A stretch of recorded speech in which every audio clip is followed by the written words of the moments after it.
আসসালামু আলাইকুম। বাংলাদেশ বেতার গোপালগঞ্জ খবর পড়ছি অচিরা বিশ্বাস। প্রধান উপদেষ্টা ড. মোহাম্মদ ইউনুস শান্তি, সমৃদ্ধি ও স্থিতিশীলতা প্রতিষ্ঠায় চীনকে আরও জোরালো ভূমিকা রাখার আহ্বান জানিয়েছেন।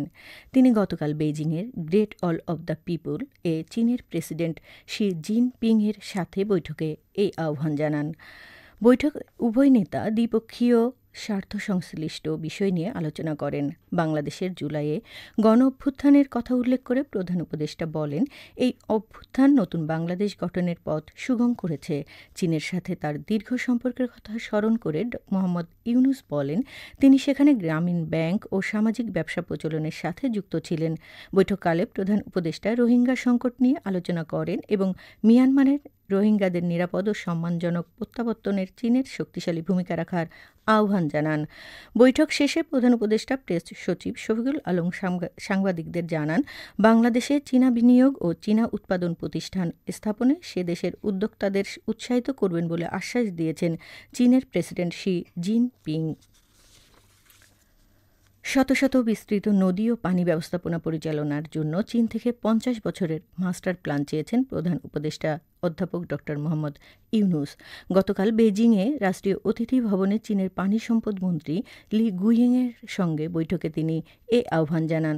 অধ্যাপক ইউনুস চীনের পানি ও বন্যা ব্যবস্থাপনার প্রশংসা করে বলেন, চীন পানি সমস্যার সমাধানে বিস্ময়কর সাফল্য দেখিয়েছে। চীনকে পানি ব্যবস্থাপনার মাস্টার হিসেবে অভিহিত করে অধ্যাপক ইউনুস বলেন, বাংলাদেশ চীনের কাছ থেকে অনেক কিছু শিখতে পারে এবং তিনি চীনের প্রেসিডেন্ট শি জিনপিংয়ের পানি ব্যবস্থাপনা সম্পর্কিত দৃষ্টিভঙ্গি শেয়ার করার আহ্বান জানান। প্রধান উপদেষ্টা উল্লেখ করেন, জনসংখ্যা বৃদ্ধি ও উন্নয়নের চাহিদার ফলে নদীর তীরবর্তী ভূমিগুলো দখল হয়ে যাচ্ছে। তিনি বলেন, একই চাহিদা ভারতের উজান অঞ্চলে বৃদ্ধি পেয়েছে। এছাড়া পলি জমার কারণে নদীগুলোর মাঝখানে নতুন ভূমি তৈরি হচ্ছে, যা কখনো কখনো নদীগুলোর প্রবাহ বাধাগ্রস্ত করে এবং মৃত্যু ঘটায়। চীনের পানি সম্পদ মন্ত্রী স্বীকার করেন যে চীন ও বাংলাদেশ পানি ব্যবস্থাপনার একই চ্যালেঞ্জের মুখোমুখি। তিনি বাংলাদেশকে প্রযুক্তিগত সহায়তা ও বিশেষজ্ঞ পরামর্শ দেওয়ার প্রতিশ্রুতি ব্যক্ত করেন। গোপালগঞ্জ কেন্দ্রীয় পৌর ঈদগাহ ময়দানে এবছর পবিত্র ঈদুল ফিতরের প্রধান জামাত অনুষ্ঠিত হবে সকাল ৮টায়। প্রধান জামাতে ইমামতি করবেন কেন্দ্রীয় কোর্ট মসজিদের ইমাম মাওলানা শেখ হাফিজুর রহমান। এছাড়া দ্বিতীয় জামায়াত সকাল ৮টা বেজে ২০ মিনিটে থানাপাড়া জামে মসজিদে এবং তৃতীয় জামাত সকাল ৮টা বেজে ৪০ মিনিটে এসকে আলিয়া মাদ্রাসায় অনুষ্ঠিত হবে।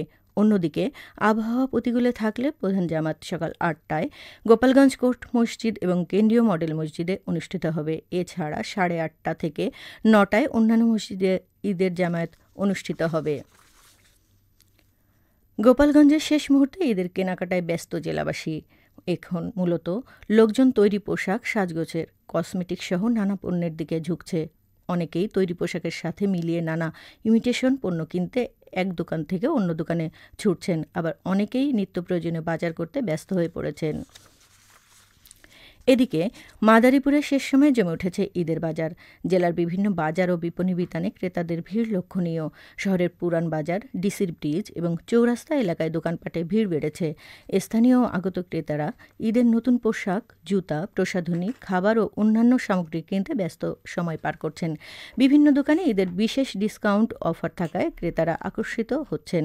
তবে কিছু দোকানে মূল্যবৃদ্ধি নিয়ে ক্রেতাদের মধ্যে অসন্তোষ থাকলেও সামগ্রিক দিক দিয়ে ঈদ বাজার সহনীয় পর্যায়ে থাকায় ক্রেতারা সন্তুষ্টি প্রকাশ করেছে। নড়াইল সদর উপজেলা কমপ্লেক্স এর 4তলা বিশিষ্ট নতুন ভবনের নির্মাণ কাজ এগিয়ে চলছে।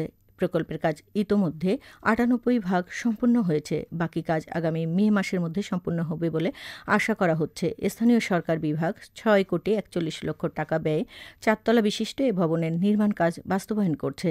এ ভবনটি নির্মাণ হলে সদর উপজেলার সাধারণ জনগণ উন্নত পরিবেশে আধুনিক উপজেলা পরিষদের সুযোগ সুবিধা ভোগ করতে পারবে। এবারে কৃষি সংবাদ।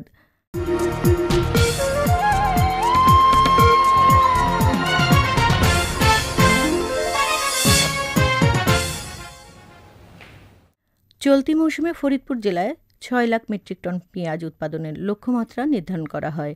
জেলা কৃষি সম্প্রসারণ অধিদপ্তর জানিয়েছে, মৌসুমে এবছর জেলায় ৪৩,২৬০ হেক্টর জমিতে পেঁয়াজ চাষ করা হয়। কৃষি বিভাগের তথ্য মতে, জেলায় এবছর লক্ষ্যমাত্রা অর্জিত হয়েও আরও 5 হেক্টর জমিতে বেশি পেঁয়াজ আবাদ হয়েছে। পেঁয়াজ চাষে কৃষি সম্প্রসারণ অধিদপ্তর কৃষকদের মাঝে বীজ, সার ও কীটনাশক সহ প্রয়োজনীয় কৃষি উপকরণ সরবরাহ করে।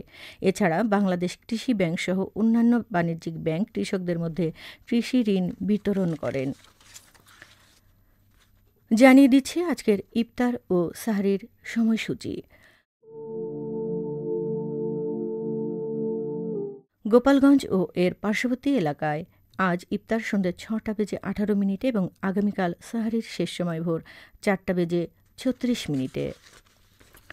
সবশেষে আবহাওয়া।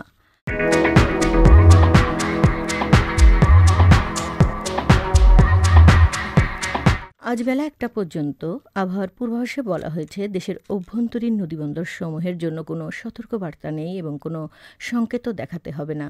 খবর শেষ হলো। আমাদের পরবর্তী খবর প্রচারিত হবে আগামীকাল সকাল ৮টা বেজে ৩০ মিনিটে বাংলায়।